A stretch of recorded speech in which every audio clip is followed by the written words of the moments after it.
4,7 miliara ariary mahery ny vola tombana sampina fantafitra ao anatin'ny famatsiam-bola eto amintsika nandritra ny 5 taona.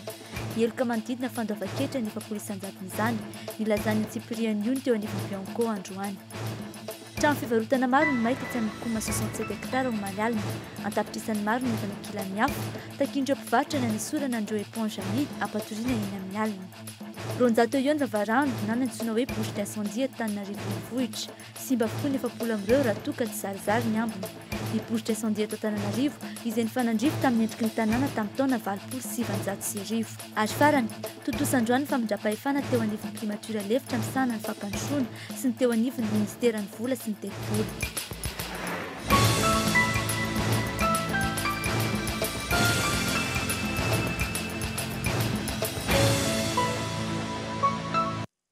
Mbola faly mitsidika ny tokantranonao indray tompoky lasy tompoky vavy amin'izao hariva izao, ampanajana no hiara-bananao sy anasananao anaraka ny fampahalalam-baovao eto amin'ny KOLO TV sy ny KOLO FM hatramin'ny farany. Ny fitiavan-tena toetra voajanahary amin'ny olombelona hatramin'ny fahazazana no ireo antony maro samihafa mety hitrangy ao amin'ny fiainana nefa dia mety ho lasa toetra raiky tapisaka amin'ny olona izany ka miankina amin'ny adiriny no mahatonga izany ho olana na tsia. Toetra tsy hovaina ny fafehezina ihany raha ny hevitry ny psikologa nanontanianay. Ny fitiavan-tena izay fototry ny olana maro ihany koa ao an-tokantrano hatreny amin'ny fiarahamonina sy ny fitantanana ny firenena. Raha vao iresaka io ny voka-dratsiny amin'ny fiainana andavanandro hatrany no mby ao an-tsaina. Fitiavan-tena midika ho fanaovana tsinontsinona ny hafa. Tsapany rehetra fa raha diso tafahoatra izany, ny fametrahana ny tena ho zava-dehibe loatra mitaha amin'ny hafa dia miteraka korotana eny amin'ny fiarahamonina. Tsy mitsinja fotsiny ny tenany ihany izany, tsy mitsinja ny tombotsoan'ny hafa fa ny tenany ihany ny vatany. Ny olona tia tena dia tia vola. Miankina amin'ny ihany fa tsy miankina amin'ny manodidina azy. Ohatra hoe mpisipy izy dia ohatra hoe le ray zao tonga any aminazy foana nefa izy tsy makany amin'le ray mihitsy. Ohatra hoe eo amin'ny samy mpivady zao ohatra dia miresaka mampiady hevitra samy eo ambony latabatra dia nen'le ray ren'le lehilahy foana mizingizina foana na len'le vehivavy. Azo ialana tsara ny fitiavan-tena ka amin'ny fomba mba fijerevana ny mpiarabelona sy ny fiarahamonina. Efa olana lehibe ny miala amin'ny fitiavan-tena rehefa lehibe ny olona iray. Ny fahatsiarovan-tena no mety hanova izany. Natoraly ny fitiavan-tena, indrindra mandritra ny fahazazana nefa tokony hena sy voafetsy kelikely izany rehefa mialehibe ny olona iray. Ka mitombo ny fahaizana sy ny fahalalany. Ny fampidirana ny ankizy iray ao anatin'ny fiainam-piarahamonina miaraka amin'ny hafa, toy ny fiarahana amin'ny fianakaviana, ny fifaneraserana amin'ny mpiara-mianatra, ny fifanankalozan-kevitra amin'ny ray aman-dreny, izany hoe ny antsoina hoe socialisation no ahafahana misoroka ny fitiavan-tenan'ny ankizy. Efa misy ny mitsabo tena noho ny fahatsapana fa tia tena tafahoatra ao amin'ny fiarahamonina na amin'ny sehatra iray.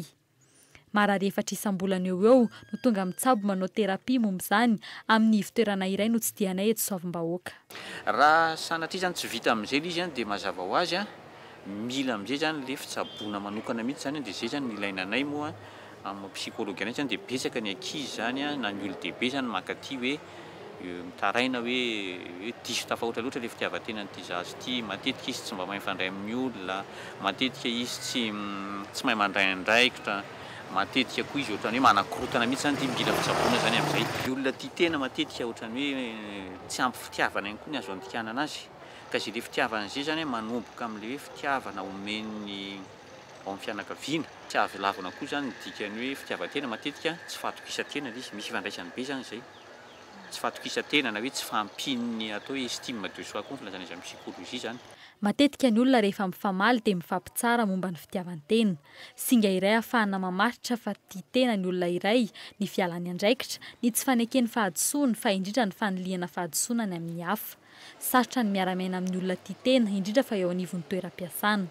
Fa amin'ny ankapobeny aloha izany ny olona tia tena dia sarotra entina mihitsy satria tsy dia mahay miara-midinika amin'ny olona loatra izy, tsy mahay mihaino ny hevitr'olona. Dia raha misy olona izany hoe miezaka ny mpiara-miasa mahazo anazy kanefa mba mampatsiahy azy an'izay lelesiny izay izany amin'ny fomba mety hoe ampatonga an'ilay olona eo andraikitra io amin'izay dia tsara ilay izy. Fa matetika mila ilay izy fotoana, mila ilay izy izany faharetana, dia izay no mahasarotra kely azy izany satria mba olona koa moa ilay mpiara-miasa fa dia izany hoe matetika izany rehefa misy ambiance any amin'ilay gropy dia mety mahatonga le olona ndraindraiky sy anana fasirina iova be zany zay sy atsiarony misy ny atao influence de groupe sur la personnalité mazava ho azy dia zay zany aloha mba azo pozitivena be mihitsy ahafahana manatsara an'le égoïsme ampiara-miasa zany. Tsy eny amin'ny toeram-piasana ihany fa hatrany amin'ny fiainam-piarahamonina hatrao an-tokantrano ny eny amin'ny sehatra rehetra ifaneraseran'ny samy olona toetra ahafahan'ny olona iray miezaka amin'ny fiainana ny fitiavan-tena sakana goavana ao amin'ny fampandrosoana ihany koa anefa izany rehefa mahazo sehatra iombonana na iankinan'ny fiainam-bahoaka toy ny politika. Mazava ho azy fa mitana anjara andraikitra lehibe ny fanabeazana sy ny fahatsiarovan-tenan'ny tsirairay manoloana izany hoe fitiavan-tena izany. Vaovao politika lehibe tamin'ity androany ity nandray fanapahan-kevitra ny teo anivon'ny vondrona afrikanina nandritra ny fivoriam-bena ataon'izy ireo androany manoloana ny fivoarany iraram-pirenena eto Madagasikara fa foana avokoa manomboka androany ny sazy ho an'ireo mpanao politika malagasy miisa 9% izay nosazian'ny vondrona afrikanina tamin'ny 7 febroary sy ny 17 mars 2024 taorian'ny zava-nitranga teto Madagasikara araka ny fampitahm-baovao androany momba izany na izany aza tsy afaka mandray ny eo anivon'ny vondrona afrikanina i Madagasikara raha tsy aorian'ny fifidianana filoham-pirenena sy ny fandraisan'ny filoham-pirenena vaovao ny asany mampitandrina ny rehetra izay mikasa anakorotana ny firenena kosa ny vondrona afrikanina fa isy ny fanasaziana manokana ho an'ireo mikasa ny hanao izany.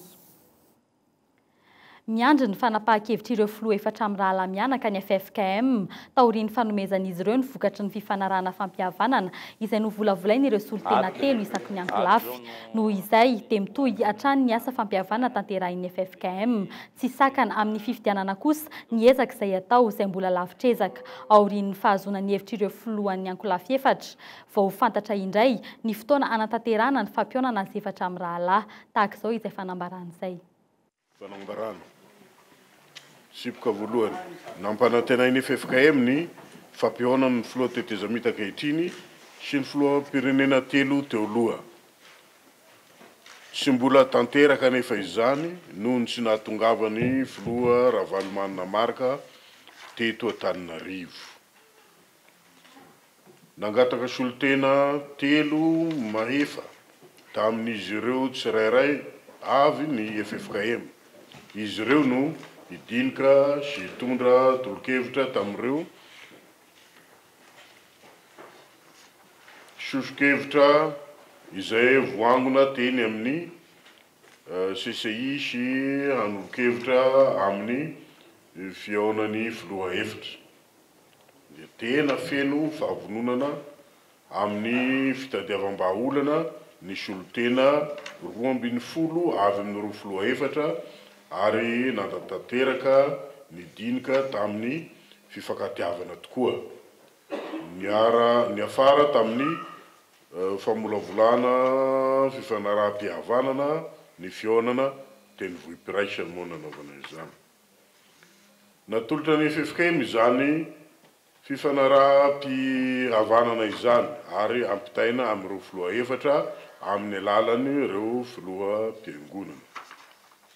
Eo ampiandrasana izany dia mbola manohy hatrany ny asa fampihavanana zay efa natombony ny FFKM satria asa maharitra sy mitohy io fampihavanana io. Manamafy etoana fa izany asa fampihavanana izany dia tsy natao hanohitohina na hanelingelina miezaka rehetra atao hampanjariana ny fifidianana eto Madagasikara. Ivadika eo amin'ny pejy ny toe-karena kosa indray isika. Antony 3 no manome vahana ny famotsim-bola eto amintsika raha ny tatitra avy amin'ny samifinina. Antony voalohany ny tsy fampidina ny vola vahiny ataon'ireo mpanondrana entana ny velany, ny fitrandrahana renakibon'ny tany tsy azahoana halalana, ny fandraharahana amin'ny alalan'ny karatra fikirakarana vola amin'ny banky izay mandeha eran-tany. Goavana ny vokatra izany famotsim-bola izany eo amin'ny toe-karena. Teo anelanelan'ny taona 2024 4,5 miliara mahery no volana iahina ho famotsim-bola no tratran'ny samifinina. Tao anatin'izany ny sehatry ny fifampivarotana trano no nahitana heloka betsaka indrindra izay nanakiazana vola manodidina ny 7,3 miliara ariary. Ny tsy fandoavan-ketra kosa ny fanenjehana voalohany mibahana amin'ny heloka ara-toe-karena.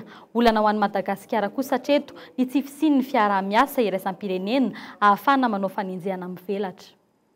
fa na izany na tsy zany izahay moa zany efa niezaka ihany nanao fa fiaraha-miasa manokana amin'ireo firenena sasasasany ohatra ny frantsay ny mauriciane ny Émirats arabo ny Thaïlande izay tena azahoana atorataratasy matetika dia amin'ireo firenena ireo zany no anaovantsika fiaraha-miasa manokana mba ahafahana manao fanadihadiana iraisam-pirenena fa raha tsy misy zany ny fandraisana ndraikitra haingana dia atahorana ny atafiditra atsika ao anatin'io listra mainty io. Kanefa izay hoe tsy voamaika hoe mampiroborova an'le asana blanchiment financement terrorisme. Ka izay indrindra manko zany mahatonga anay iangavy mafy dia mafy ny fitondrana mba anao izay pandaniana io lalàna io satria io volavolan-dalàna io anga efa voninao e. Tsy tanteraka ny fitokoana nanokasain'ny sendika ny mpiasan'ny ala tao nanomboka androany araka ny valandresaka nataony tamin'ny mpanao gazety ny alatsinainy lasa teo. Tanteraka ny fifampiresany ity sendika ity sy ny praiminisitra Omer Perzika androany araka ny vaovao voarainay. Mbola mitohy ny feonan'ny roa rahampitso. Tanjon'izy ireo amin'izany ny ahitana marimaritra iraisana mahakasika ny fitantanin'ireo azo sarobidy nogazan'ny fanjakana. Mbola ho tanterina aminao eto amin'ny fampahalalam-baovao ihany ny tohin'izay fifampiresahana izay. Lafim-baovao hafa kosa indray. Totosa io tolakandro io ny famindrapa-efana teo amin'ny Reboza Julien voatendry solon-toerana ny ajo Andriananarivelo eo amin'ny fitantanana ny primatura lefitra misana ny fampandrosoana sy ny fanajariana ny tany. Tao anatin'ny firalahiana tanteraka no natanterahana izany. Efa taona no hitantana ny ajo Andriananarivelo ny primatura lefitra misana ny fampandrosoana sy ny fanajariana ny tany. Afa-po tamin'ny zava-bitana nandritra izany fotoana izany ity tompona ndraiky mpanjakana teo aloha izay efa kandida ho filoham-pirenena ankehitriny ity. Indrindra ny fandrindrana sy ny fitantanana ny volam-bahoaka nomena nampiasain'ny ministera hivadika vokatra tsara ka nahavitana foto-drafitrasa sy ezaka fampandrosoana maro ho an'ny vahoaka manerana ny nosy. Nankasitraka izany ny solon-tena ny mpiasan'ny ministera rehetra androany. Amin'ny fotoana toy izao dia tsy mety ny tsy handray fitenenana mitondra tendrosaorana sy fankasitrahana ho anao satria dia ny fandalovanao teto nampiakatra avo dia avo ny lenta amin'izany sehatra ny fampandrosoana sy ny fanazariana ny tany izany. Vita ihany koa ny famindrapa-efana teo amin'ny kandida Rajaonarymampianina sy ny ministry ny vola vaovao. Ny fantoka betsaka amin'ny fifampitondrana amin'ny asa tao mba hamaranana ny krizy eto Madagasikara ny kabary ministra vaovao Lantoniaina Rasoloherson. Anisan'ny nanontanian'ny mpanao gazety ny ministry ny vola sy ny teti-bola-panjakana teo aloha Rajaonarymampianina ny famatsim-bolany amin'ny maha-kandida filoham-pirenena azy. Fanontaniana izay tsy nahazoam-baliny.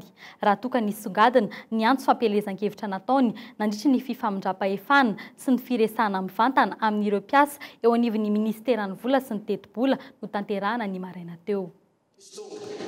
Na misy mandeha dia eto an-kianja nanaovana izany lanonana izany. Ikianja hoe fantaninitsy teto fa taratry ny andraikitry ny tsiraray avy.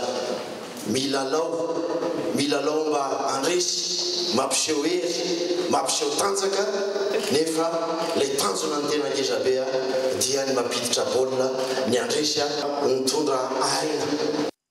Trangany seho omaly ariva raha iverenantsika ny zava-nisy makilan'ny afo ampahany betsaka ireo fanakamidy etsy amin'ny koma 67 hektara omaly ariva tamin'ny 7 ora alina. Tsy nisy noraisina ny fiara tsy mataho-dalana iray ary potika ireo fiara nipetraka manodidina.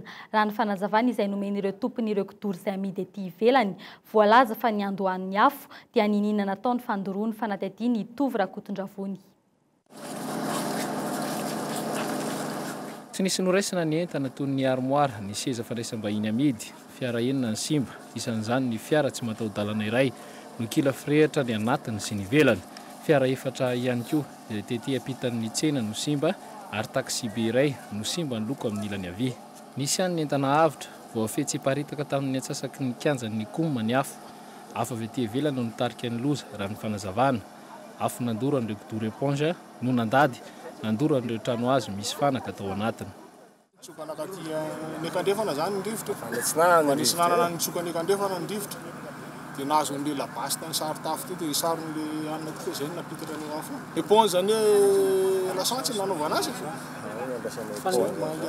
fa mbola nisy éponge maromaro zany tamin'ny sisy may mo misy niavitra mo may zany hoe afo avany ivelany avaiza marina tao ivelany tombadika tambony nirehitra tamin'ny éponge io ohatrany tsela le tsy fantatra hoe ahoana ny fandehana fa izy vandrehitra ny famonjena eo ranomasy ankivina no hita teny amin'ny endrika ireo tomponentana izay tonga teny an-toerana omaly alina inefatra no efa nisy ty tranga famaizana ity ary saika ireo kidoro amidy aty ivelany izay mijanona amin'ny sisiny tamboho-trano no iandohan'ny afo efa nisy ny resaka natao mba hamindrahan-toerana ireo kidoro amidy ateo amin'ny tompon'andraikitra sy ny tsenany koma ary ny mpivarotra saingy mbola tsy nisy ny fifanarahana mazava vita momba izany Misy réponse retao dia misy ohatr' izao foana tamin'ny tsenany koma fa norme tena efa nangataka tato amin'ny lehibe an-tsena zay hoe mba hoaka tsy hijanao ny éponge rehefa amin'ny alina fa mampisy problème efa fantelony sa fanefany amin'ny éponge misy ohatr'izao dia lisy moa tsy haintsony ahoana fandehany ato amin'ny tsena zany fa io efa fanefany angambany io ka voalohany aloha tany farafara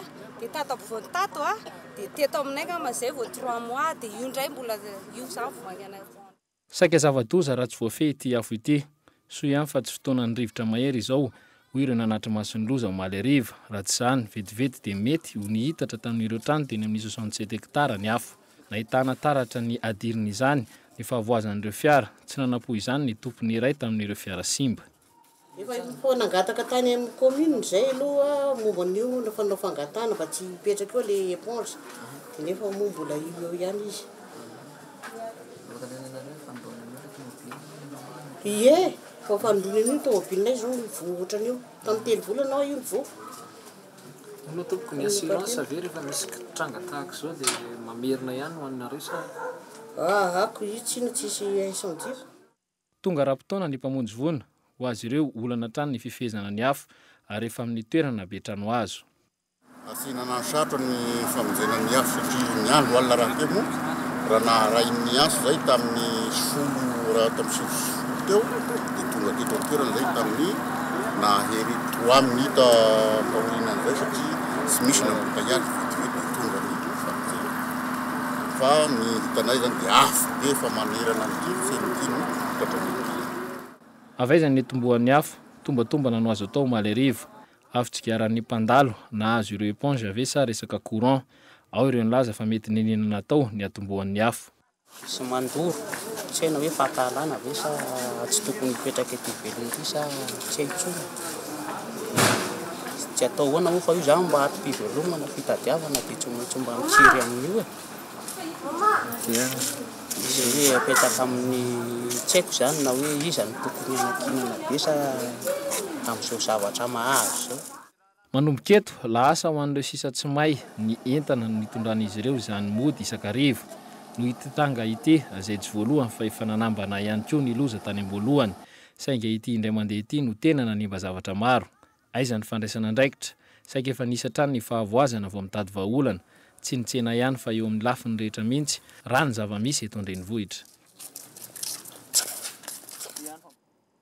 mbola mahakasiky ny fahamaizan'ny kominy hatrany manao antsoavana ireo tompon'andraikitra ireo mpivarotra ao amin'ny koma 67 hektara izay fatiantoka hatrany notsikatra mandritry ny tranga omaly aliny nisy ny fionana tamin'ny tompon'andraikitra ny komina Antananarivo taorian'izay nefa tsy nahafapo azy ireo tsy fanarahana eo amin'ny samy mpivarotra no nantenaina hamany olana ny fifampiresahan'ireo mpivarotra samy mpivarotra no anisan'ny vahaolana nentina manoloana ny fahamaizana an'ireo trano eva misy 720 tetsy amin'ny tsenankomba omaly nona tamin'ny tompon'andraikitra avy ao amin'ny commune izy ireo ny atoandro teo ny fanarenana ny tsena treto no nampanantenan'ny commune ankoatra izay dia tsy nahafapoan'ireo mpivarotra ny fionana ary tsy namaly ny etaetan'ireto farany dia ny anesorana n'ireo éponge midieny rehefa hariva tombanan'ireo mpivarotra ho 500 tapitrisa iray milanja ny fivoazan'izy ireo tamin'ny fahamaizana ny toeram-pivarotana omaly teto amin'ny koma raha hoe angatanay amin'ny commune zany amin'le hoe isoroana an'le tsy fahamaizana ntsony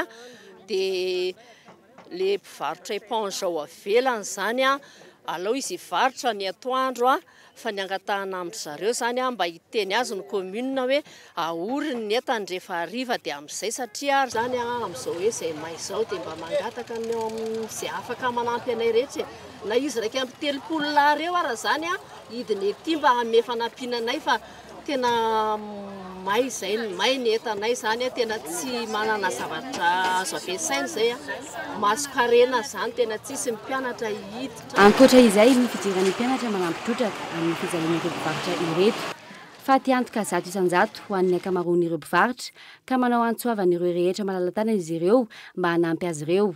Na manokana moa zany zao a dia na tena entana be dia be mihitsy may ny entana dia may ny trano tsisy varotana tsony dia raha za manokana aloha zany zao tena zéro tsisy tsony nefa fidiran'ny mpianatra ho avy tena mangataka fanampiana zany any amin'ny tokony mandraikitra ambony mahefa izay atao zao a armoirany amidiko a dia maio dia visele dia 9 ny anazy zao nisan'ny entana may teo valerana 32 millions.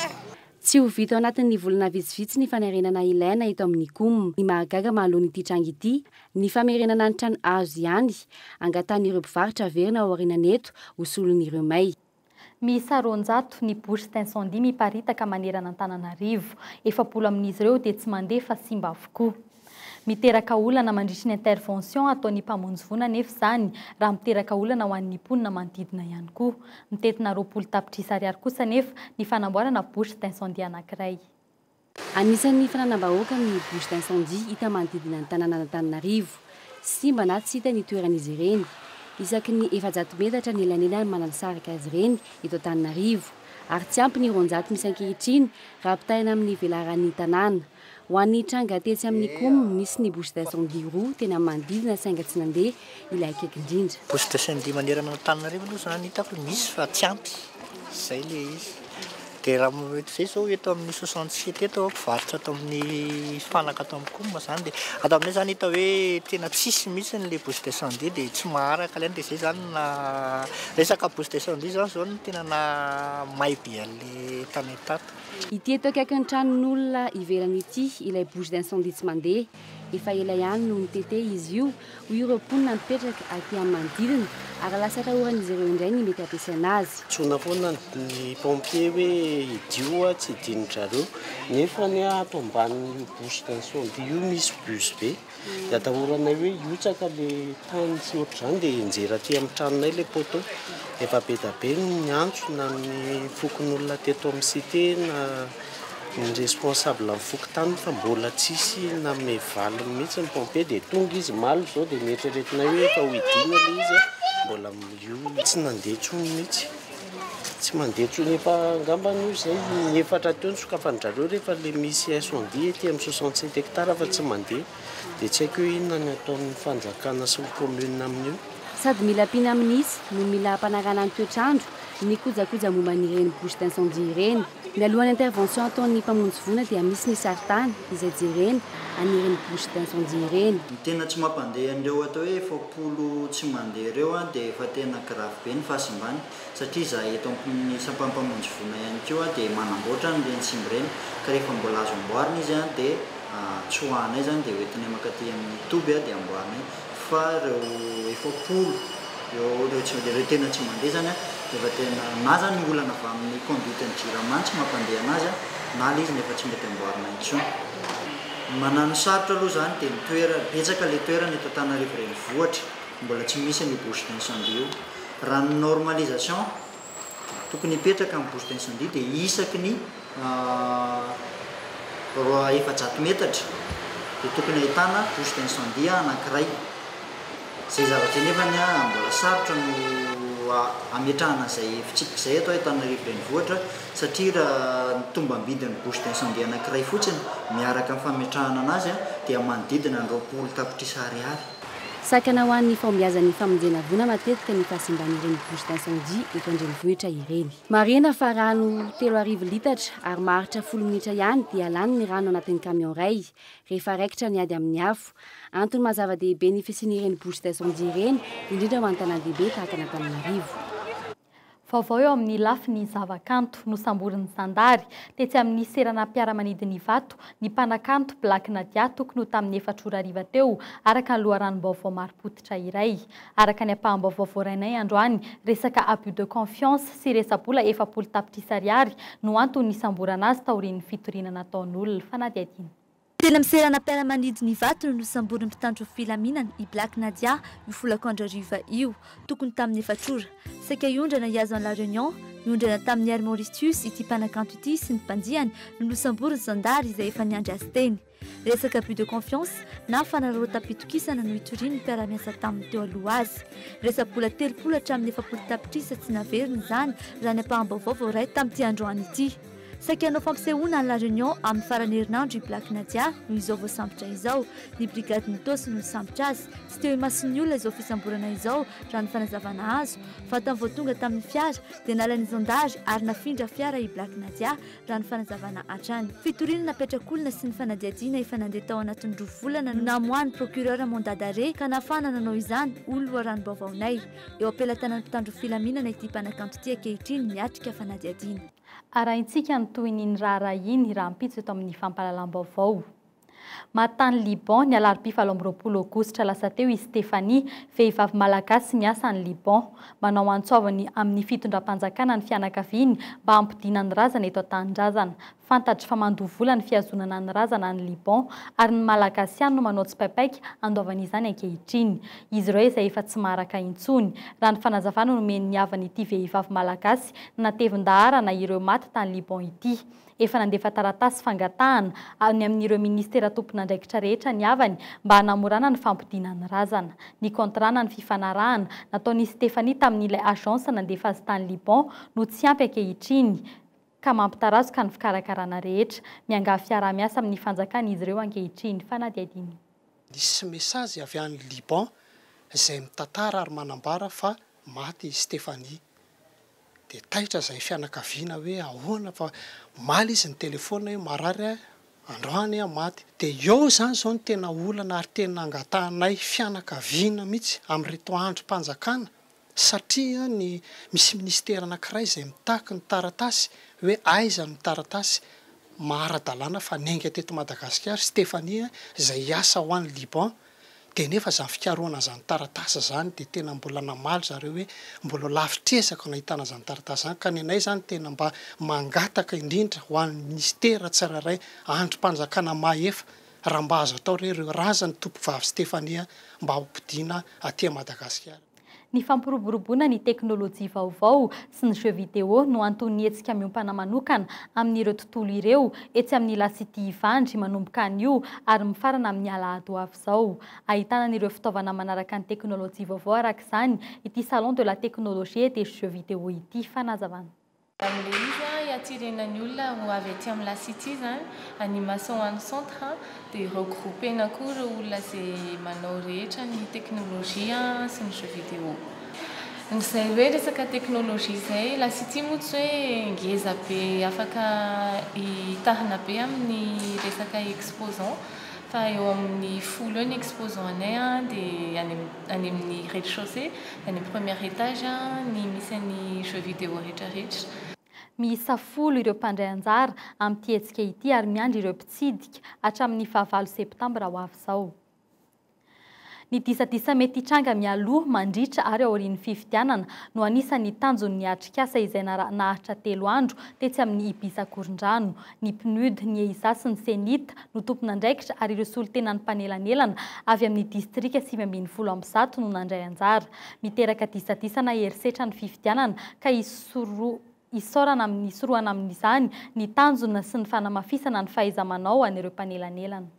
Tsy mahazo karapanondro ny vahoaka mety menimena ilay olona dia raha menimena dia nefa rano mety hiteraka zavatra hafa dia anjaran'izy ireo raha maharen'ilay vaovao fa vaovao no marinina mampilaza ny tokony raiky nyfokotrano hoe menimeny le olona ray amin'ny quartier ohatran'izao fa tsy manabahatra amin'ny olona tsy vitany azy ny karabe-fidianany ka sao dia mba nahirana antsika rehefa avy eo zavatra ohatran'ireny zany hoe reny hoe tonga ny propagande dia misy mandrovotra ny afisy zao posterany candidat dia ataony hoe candidat ohatran'izao dia voavotra foana fa sao dia tokony fipetra raisina ampanaraha-maso an'ireny zavatra ohatran'ireny reny zany le asa tsy ataon'ireo zany tsy ahatonga ny sasany rangotra hoe ianay rovitinareo foana ohatran'izao dia mety hiteraka ataontsika hoe vokadratsy ny amin'ny fisotra ny fividianana amin'ny tokony misy izy.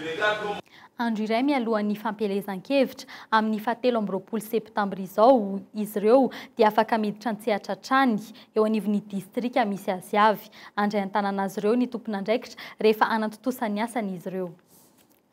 Eo amin'ny pejy ny fanatanjahantena kosa indray mafana ny fandraisantsika ny 5e championnat d'Afrique wushu etsy amin'ny lapan'ny kolotsaina sy ny fanatanjahantena mahamasina amin'izao fotoana izao satria dia efa ao anatin'ny tanteraka ny fanokafana amin'ny fomba ofisialy amin'ity ayady wushu ity firenena 20 no mandray anjara amin'izany ary nasaina manokana ireo avy amin'ny akademia sy temple de Shaolin andrasana fatratra ireo mpikatroka malagasy eo amin'ny sanda fanatediny Martsona.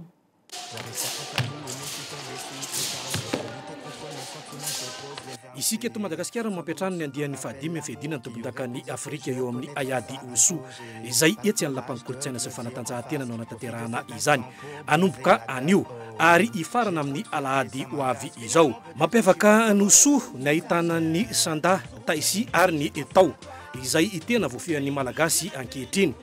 Manaiky ireo ekipam-pirenena malagasy fa manana tombony lehibe amin'ny akingana ireo sinoa izay tonga eto Madagasikara eny anivon'ny akademia sy ny avy amin'ny temple de Shaolin. Marina aloha somary aingana satria tsika gasy sy ny sinoa tsy mitovy. Ny sinoa io sakafo ny isan'andro ohatra fotsiny temple tago zao dia eo mianatra sanda fotsiny isan'andro. Tsika gasy sady miasa mianatra ao ihany koa dia le kotrana zany tsika gasy somary ngamba dia mise à part kely kokoa ngambany. Fa eny efa miezaka tsika gasy satria tsika gasy koa tia an'ilay izy dia mba hiaro ny voninahitro Madagasikara. Académie Sandong. Expert international tonga eto Madagasikara manampy tsika Madagasikara mikarakara ty 5e championnat africain. Agnana koa izy ireo raha ny fampiasana ny eo amin'ny etao sy ny taisi ihany koa.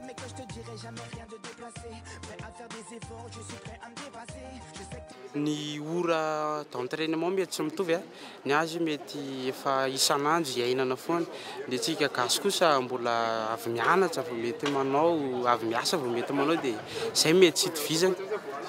Anisan'ny mampiavaka azy ireo ny fitondrana ity rojo vy ity ary mbola tsy voafehantsika malagasy izany ankehitriny.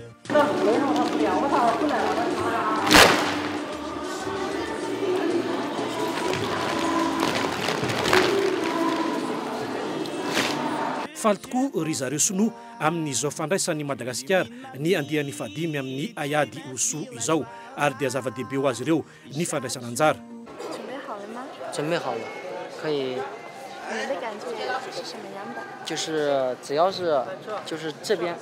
Ame fahafapo ho an'ny mpijery ihany koa izy ireo fa tsy ifantoka be ihany koa amin'izay resaka momba ny sanda izay.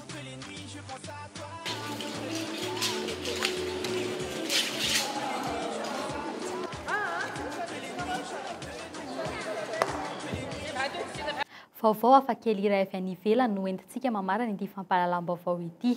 Sady hafakely no nanjono lehilahy Amerikanina iray tany Cleveland États-Unis omaly ny eloka vitany ny antso sy nananiany ary nandrahona polisy tamin'ny laharana maitso voasazy vakana soram-baventy ny lehilahy fanatety. Lehilahy iray mijoro vakana taratasy lehibe misy soratra hoe olona dala ao. Eo anoloan'ny Brown polisy no hitondran'ity lehilahy ity izany. Nahoana ny soratra milaza fa adala no ataony vakana. Raha ny tena marina manefa ny saziny izy. Nandrahona amin'ny polisy ity lehilahy Amerikanina ity tamin'ny antso ataribia natao iantsona raha misy amehana. Rehefa narahina ny antso dia notorian'ny polisy izy ary mpitsara iray no nanameloka azy ilanja ity sora-baventy ity. Mitsangana manoloana ny komisarian'ny polisy adiny 3 isan'andro mandritry ny herinandro. Anehoana ity taratasy lehibe ity izay anekeny fa mitapy izy. Manefa sazy izy ankehitriny. Je resterai debout. Mitsangana aho tena lehilahy, ataoko izay tokony ataoko mba hanefana ny saziko. Efa nialatsiny tamin'ireo polisy aho, tsy mety aho raha tsy misotro toka matetika dia lasa nanao foana ihany koa. tsy voazao no nitranga ity karazan-tsazy pahabe maso ity tao Cleveland. Bolom-pitsary io ihany no nanasazy vehivavy iray tamin'ny taondasa, voasazy ampiseho sy ny lanja sora-baventy nandritra ny herinandro ihany koa io vehivavy io rehefa nisongona bus iray mpitondra mpianatra ka nanitsaka trottoir. Tsy namerina intsony io vehivavy io hatramin'izay, ohatrany naomby ihany ity karazan-tsazy ity rehefa nataony kajy. Dia iny fanadihadiana iny ihany koa no entina manakatony ity fampahalalam-baovao ity. Isaora ianao naraka izany hatramin'ny farany. Manome fotoananao indray ho amin'ny raha-mpitso tahaka izao. Veloma tompoko.